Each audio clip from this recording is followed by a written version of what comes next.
पायाचं माझं ऑपरेशन 4 जानेवारीला झालं होतं.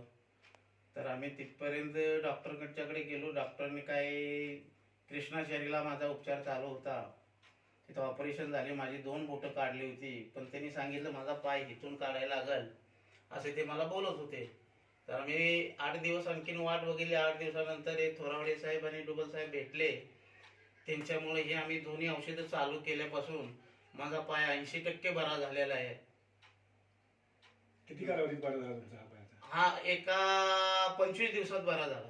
पण तुमची जखम किती जखम माझी एवढी मोठी होती की हिसाबाच्या बाहेर मध्ये जखम. ते फोटो दिलेले आहेत त्याच्यामध्ये बघावे. ज्यांना कुणाला विश्वास नसेल त्यांनी विश्वास ठेवावा आणि हे औषधाचा वापर करावा अशी माझी. जखम कधी झाली होती तुम्हाला? किती महिन्यापूर्वी? जखम वर नव्हती झाली हो, खाली झाली. खाली किती ते डिसेंबर पासून चालू होतं. डिसेंबर पासून? ते काय बारीक हे होतं. त्याच्यावरती कुठे कुठे उपचार केले? इथे वनारशी, गायकवाड, कराड, आपला उमरज. तर ह्याच्यावरती आतापर्यंत तुमचा अंदाजे किती खर्च झाला? अंदाजे आता इथपर्यंत इथं कमी खर्च झाला. नाही, तुमचा बाकी तुम्ही माझा बाकीचा 3 लाखाच्या वर गेलेत आतापर्यंत.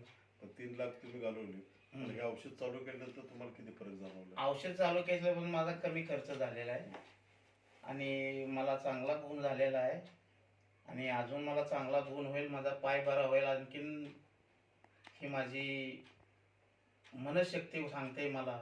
एवढी मोठी जखम कुठल्या डॉक्टरने बरी केली नाही किंवा कुठली केलेली नाही.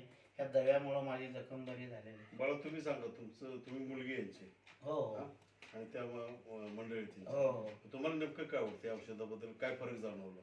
या औषधामुळे चांगला फरक झालेला आहे. त्यांची जखम सगळी भरून आलेली आहे चांगली आणि त्याच्यातलं इन्फेक्शन कमी झाले.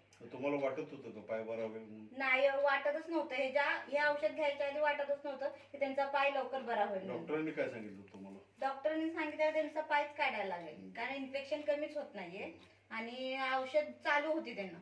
सगळं हे होतं पण ते कायच बनवलं. जेव्हापासून हे औषध लावायला लागलं त्याचं इन्फेक्शन निघालं आणि परत ती जखम भरायला लागली. आता आम्ही सुद्धा डॉक्टरकडे गेलो तर ते म्हणतात की जखम चांगली झाली. जखम चांगली झाली ना अजून चांगली होईल ती. ठीक आहे, तुमचं काय म्हणणं? काय नाही, आमचं म्हणणं काय नाही. आमचं म्हणणं आहे की पाय लवकर बरा होऊ द्या. झालाय का? झालाय, बरा झालाय. 80% तर बरा झालाय. तर आपण आता या ठिकाणी नामदेव दावडे यांच्या घरी आहे. आज या ठिकाणी आपण अंतरराष्ट्रीय आणि आंतरराष्ट्रीय आपण चालू केले. खरं तर डॉक्टरांनी तिचा पाय काढायला ऑपरेशन सांगितलं होतं पण अशी परिस्थिती अशी आहे की त्यांचा पाय